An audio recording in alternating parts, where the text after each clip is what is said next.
हाल ही में नासा के वैज्ञानिक ने एक ऐसे एस्ट्रॉयड को डिस्कवरी किया है जो साल 2038 में हमारी पृथ्वी से टकरा सकता है। आप ये खबर कई बार सुन चुके होंगे कि एक एस्ट्रॉयड हमारी पृथ्वी से टकराने वाला है, लेकिन असलियत में ऐसा कभी नहीं होता है। हालांकि इस नए एस्ट्रॉयड के साथ ऐसा नहीं है, जहां नॉर्मल एस्ट्रॉयड के टकराने के चांसेस 3 से 5% होते हैं, वहीं इसके टकराने की चांसेस 75% से भी ज्यादा है।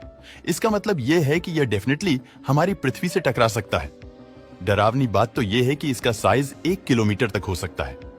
इतने विशाल एस्टेरॉयड एक मीडियम साइज देश की पूरी आबादी को खत्म कर सकते हैं, जो हमारी पृथ्वी के इकोसिस्टम के लिए बिल्कुल भी अच्छा नहीं होगा। ये हमारी पृथ्वी से एग्जैक्ट किस दिन टकराएगा और क्या नासा के वैज्ञानिक इसे टकराने से रोक पाएंगे? हाल ही में हुई एक मीटिंग में नासा और 100 दूसरे ऑर्गेनाइजेशन के अध्यक्षों ने NUOS और उनकी खतरों पर चर्चा की। NUOS का मतलब होता है नियर अर्थ ऑब्जेक्ट्स, यानी ऐसे एस्ट्रॉयड और कॉमेट्स जो पृथ्वी के बहुत नजदीक मौजूद हैं।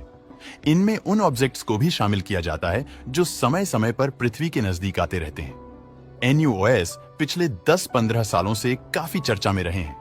ऐसा इसलिए है क्योंकि दुनिया भर की स्पेस एजेंसीज ने ऐसी टेक्नोलॉजी को डेवलप कर लिया है जिनसे एस्ट्रॉयड को डिटेक्ट किया जा सकता है, लेकिन पहले ऐसा नहीं था। एस्ट्रॉयड प्लेनेट और तारों के मुकाबले काफी छोटे होते हैं और इनके पास खुद की लाइट भी नहीं होती। इसके अलावा इनकी काली चट्टानी सतह है, सूर्य की रोशनी को ज्यादा अच्छे से रिफ्लेक्ट नहीं कर पाती, जिससे ये अंतरिक्ष के अंधेरे में छिपे रहते हैं। यही कारण है कि इन्हें ढूंढना इतना कठिन होता है। एक दूर के एस्ट्रॉयड को पृथ्वी के बेस्ट टेलीस्कोप से ढूंढना भूसे में सुई ढूंढने के बराबर होता है।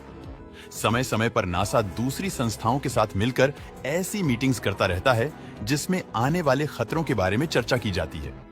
2024 में हुई इस मीटिंग में वैज्ञानिक ने एक विशाल एस्टेरॉयड की चर्चा की जो पृथ्वी की ओर बढ़ रहा है। इसका साइज 800 मीटर से 1 किलोमीटर के बीच में है और ये 2038 में हमारी पृथ्वी से टकराने वाला है।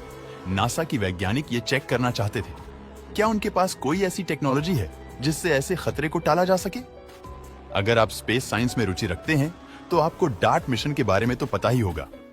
इस मिशन में नासा ने एक सैटेलाइट के जरिए एक एस्टेरॉयड की दिशा को चेंज कर दिया था। वैज्ञानिक टेस्ट करना चाहते थे कि इंपैक्ट टेक्नोलॉजी के जरिए एस्टेरॉयड से बचा जा सकता है या नहीं। नासा का डार्ट मिशन पूरी तरह से सक्सेसफुल रहा था। इसका सीधा सा मतलब यह है कि एस्टेरॉयड को हल्का सा धक्का देने से उसकी दिशा को चेंज किया जा सकता है। लेकिन 2024 की मीटिंग में डिस्कस हुआ कि एस्टेरॉयड का साइज बहुत ज्यादा है। इतनी बड़े एस्टेरॉयड के रास्ते को एक सैटेलाइट के जरिए चेंज करना बहुत ही मुश्किल चीज है। एक सिमुलेशन बनाने से नासा को यह पता चला कि वह ऐसे एस्टेरॉयड से किसी भी तरीके से नहीं बच सकते हैं।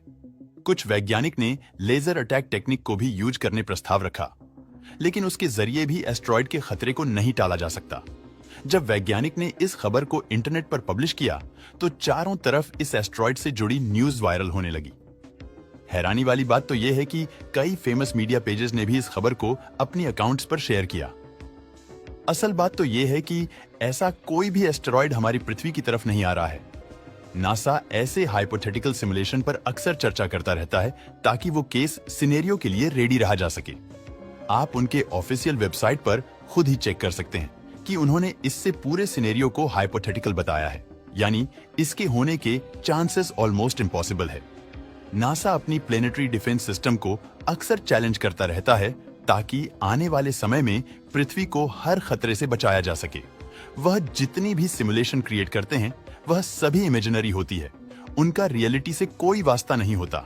लेकिन जब वह इस चीज को पॉलिश करते हैं तो ज्यादातर सोशल मीडिया चैनल उस इंफॉर्मेशन को अपने हिसाब से चेंज कर देते हैं। वैज्ञानिक के मुताबिक अगले 100 सालों तक हमें किसी भी एस्टेरॉयड से कोई खतरा नहीं है, यानी हमारी पृथ्वी फिलहाल पूरी तरह से सेफ है और कोई भी एस्टेरॉयड इस पर अटैक नहीं करने वाला है। दोस्तों, वीडियो पसंद आता है तो लाइक और शेयर करें।